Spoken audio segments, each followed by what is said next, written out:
In the high desert of northern New Mexico, if you listen carefully, you just might hear something more than the wind. It's the underground sound of a man obsessed. His name is Paulette, who for the past 25 years, with only his dog for company, has been scraping and shaping New Mexico's sandstone into man-made caves of art. Do you think you're obsessed with cave digging? Would you call a child being obsessed with play? You wouldn't use that word obsessed. You know, when you're doing something you love and are drawn to it, you want to do it all the time.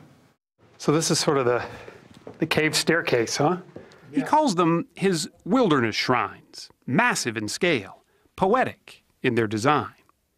If his work takes your breath away, well, that's just what he hoped it would do. I see this as an environmental project. I'm trying to open up people's feelings. So you call this one what? I call this the tree of human kindness. This small opening pales in comparison to the cavern he's dug inside. How long did this take? Close to 900 hours. 900 hours? Yeah.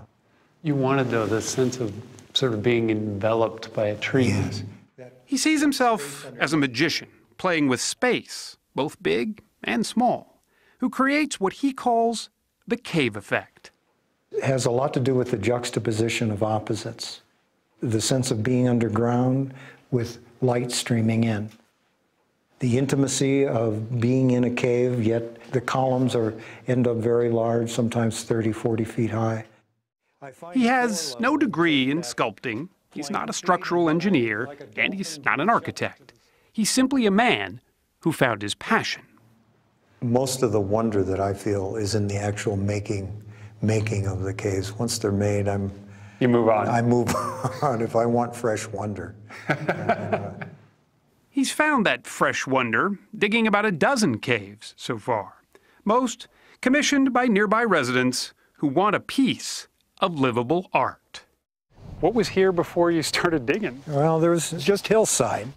This cave along the Rio Grande River even has power, a wood floor, and a colorful bathtub with running water. It took Paulette 2 years to dig. He charged a mere $12 an hour in labor. You don't do this for the money. You're not getting rich off making these beautiful places. No, it's the process. You know, I'm having the time of my life.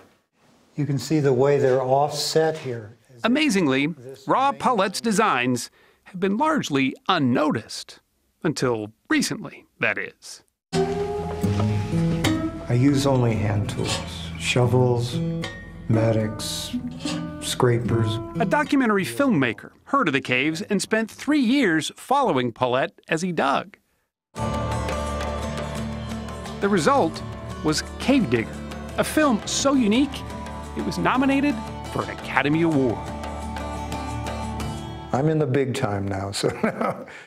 Suddenly, Paulette was a caveman with a following. So I take it in your career as in real estate, you've never really had to sell caves before.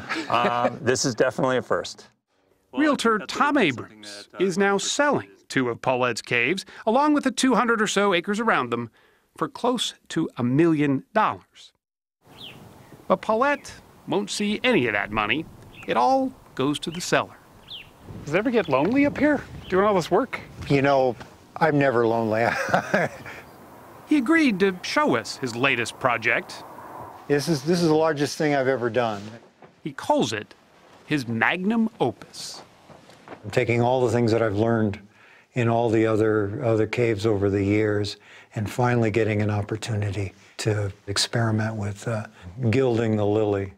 His plan is not only to just carve, but paint these sandstone walls, creating what he hopes will be a healing retreat, a community gathering place, complete with a waterfall. Half this room is going to be a pool. Oh my God. And they'll be seating around the bottom. At 67, he'll be well into his 70s before he shares this cave with the world. He hopes those who come here will find in its solitude what Paulette already has, a sense of peace and purpose.